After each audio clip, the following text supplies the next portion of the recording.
आज हम आपके सामने इसलिए आए हैं ताकि भाजपा ने, भारतीय जनता पार्टी ने जो एक नया अफवाह फैलाई है नेशनल हेराल्ड को लेकर, उसके बारे में कुछ तथ्य हम सब आपके सामने प्रस्तुत कर सके। क्योंकि ये मामला जो है ये कानूनी मामला नहीं है, ये मामला बदले की भावना का है, ये मामला न्याय का तो है ही नहीं, ये मामला राजनीतिक तांडव है। और आज हम आप सभी के सामने यहां कोई कानूनी बहस करने नहीं आए हैं, हम यहां इसलिए आए हैं ताकि जो राजनीतिक विद्वेष है उसकी पराकाष्ठा को उजागर कर सके। क्योंकि ये जो नेशनल हेराल्ड केस है, इसका आयुध बनाकर भारतीय जनता पार्टी अपनी सत्ता की मशीन गन में लोड करके लोकतंत्र की छाती पर वार कर रही है। क्योंकि भारतीय जनता पार्टी 3 तरीकों से चलती है। पहले झूठ फैलाती है, फिर मुद्दों को भटकाती है और फिर इतिहास को मिटाने की नाजायज कोशिश करती है। अब लगातार ये एक बात बोल रही हैं कि नेशनल हेराल्ड में घोटाला हुआ, तो मैं आप सभी साथियों के माध्यम से बता दूं कि नेशनल हेराल्ड कोई सिर्फ अखबार नहीं है, ये एक आंदोलन है।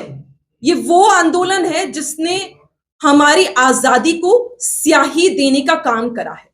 1937 में इसको स्टार्ट करा पंडित जवाहरलाल नेहरू जी ने, पुरुषोत्तम दास जी ने, नरेंद्र देव जी ने, हमारे रफी अहमद किदवई साहब ने। अब मुझे आप सबको ये बताने की तो जरूरत है नहीं कि आजादी के आंदोलन में इन सभी का सिर्फ पसीना नहीं बल्कि खून भी लगा था।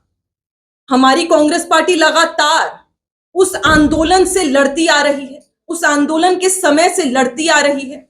एक समय था जब 1942 में ब्रिटिशर्स ने इस पेपर, इस अखबार नेशनल हेराल्ड में जब कांग्रेस पार्टी और जवाहरलाल नेहरू साहब और जब सारी उसमें बातें छपा करती थी, तो ये थर थर कांपती थे ब्रिटिशर्स। उन्हें डर लगता था क्योंकि भारत छोड़ो आंदोलन की शुरुआत वहीं से हुई थी। और इसलिए 1942 में ब्रिटिशर्स ने उस समय इसको बैन करा था। और आज वही इतिहास भारतीय जनता पार्टी दोहरा रही है, क्योंकि ये प्रतिशोध दिख रहा है, भारतीय जनता पार्टी का प्रहार दिख रहा है जो हमारे इतिहास को मिटाने की कोशिश कर रही है। और जैसे कि मैंने कहा, नेशनल हेराल्ड के ऊपर इस प्रकार की टिप्पणी करके, इस प्रकार के झूठे आरोप लगाकर एक बहुत बड़ा दुस्साहस कर रही है।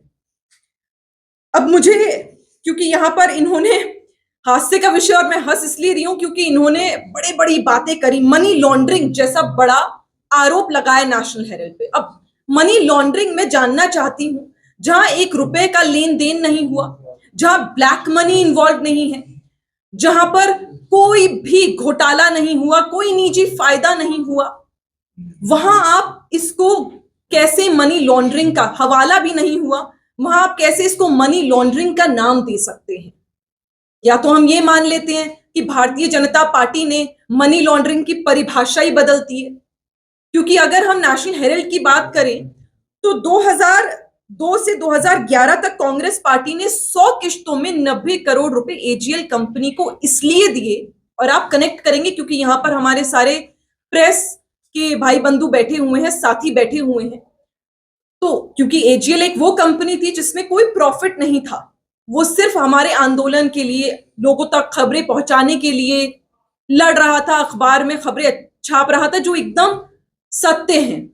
अब यहां इन्होंने क्या किया कि इन्होंने केस लगाया। अब नेशनल हेराल्ड में बहुत बड़ी ये बात इन्होंने कही कि जो घोटाला हुआ है, कांग्रेस पार्टी ने 100 किश्तों में 90 करोड़ एजीएल को इसलिए दिए ताकि आप जैसे कर्मचारी जो एजीएल में उस समय सैलरीज नहीं पा रहे थे, जिनकी ऑफिस में मशीनें बंद हो गई थी, घर में परिवार भूखा था क्योंकि सैलरीज नहीं मिल रही थी, पीएफ नहीं मिल रहा था, वीआरएस फंड्स नहीं मिल रहे थे, आप सब इसको समझते होंगे जो लोग रोजी रोटी कमाते हैं। तो उस समय कांग्रेस पार्टी ने ये मदद करी थी एजीएल की, ताकि आने वाले समय में और उस समय कर्मचारियों को अपना घर चलाने के लिए वेतन मिले, पीएफ मिले, वीआरएस मिले और उन्हें कुछ भी खोना ना पड़े। तो मैं जानना चाहती हूं कि ये मनी लॉन्ड्रिंग और कांग्रेस पार्टी आज सवाल पूछ रही है, साथ में देश का हर एक व्यक्ति पूछ रहा है कि ये मनी लॉन्ड्रिंग का मामला आप कैसे कह सकते हैं?